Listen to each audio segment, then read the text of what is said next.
Hey everyone, it's Suzanne. I'm back with another video, and this video is my Lowbuy Confessionals for March 2025. So I guess this is like episode number 3. I'm filming this on April 1st, so March is officially over, and you might want to sit down for this. Like, you really might want to sit down for this.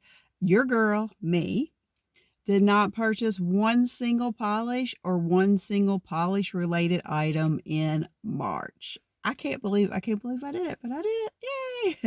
Anyway, so this video is probably going to be very sweet, short, to the point, because I don't really have a whole lot to discuss, but we'll go into it. So for PPU, I did skip that. There was 7 on my wish list. I think it was like microscope themed. I should write that down, but or germs or something under the microscope, I think. So it's 7 on my wish list. I did skip that.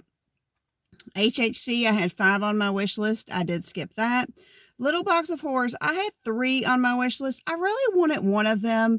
I did skip it. I really wanted one of them, and I messaged them about, they used to have a holdover thing where you could purchase and not pay for shipping until you purchase more, but I really don't understand. Like, they weren't really very specific about the rules. Like, how many can you, like, how many is too many to hold over? Can I purchase? I mean, I know this is probably too many, but like, if you purchase 5, can you hold them over till next month? And then, like, what if you purchase, like, this was March. What if I purchase in March and then I don't purchase in April and I don't purchase in May? How long do you hold them for? So I just asked in the Facebook, because I noticed on their, on their website, on the wish listing, it wasn't there. And I just said, do you not do the holdover policy? And they just messaged, they denied my request to let that go through Facebook. And they just said, you need to contact customer service for this question. I didn't really think it was that a question. Like, I wasn't saying anything bad. I was just like, are we not doing the holdover policy? So I didn't take the time to message customer service. I was like, just as well, I won't get that polish, even though it was a beautiful polish. So I did wind up skipping that.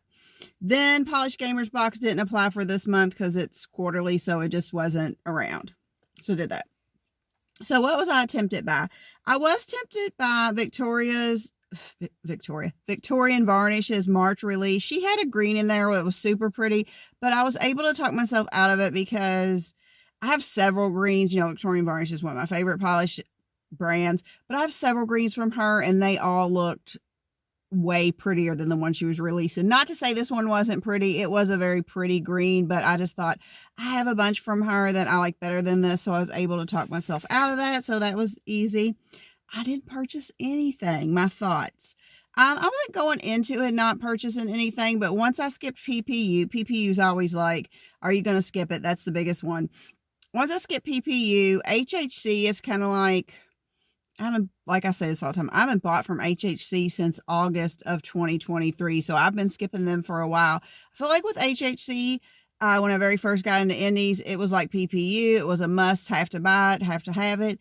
But since August of 2023, I feel like there's always just one polish. Like, I'm always able to narrow my wish list down to one polish. And because of my I don't buy one polish rule, because I don't want to pay for shipping on one polish, I'm able to skip it fairly easily. So once I knew I was skipping those, and then Little Box of Horrors, and then once I knew I was skipping that one too, I was like, could you do a whole month? And I was like, this was kind of an easy month though, because besides Victorian Varnish's release, I didn't really see anything out there that was like striking me. So it was an easier month. I will give myself that. I won't take, like, it wasn't super hard is what I'm saying. The hardest part was not buying from any D-stashes, because once I realized I wasn't purchasing from those boxes and no releases were challenging me, I was like, okay, can you pass up D-stashes? There were a couple I really wanted, but I was trying to like just set that goal since I knew I was going to get through those.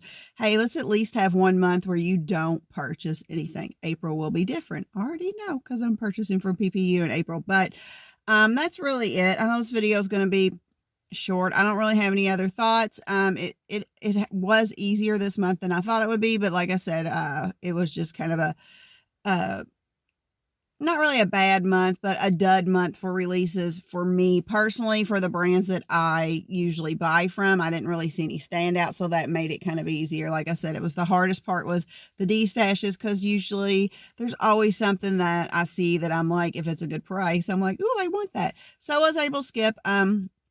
Like I said, this will be like the shortest video ever, but whatever, it is what it is. I guess just let me know in the comments down below, how are you going on your low buy if you're doing one. And if you're not and you're buying stuff, let me know what you're buying, because I like to hear that stuff too.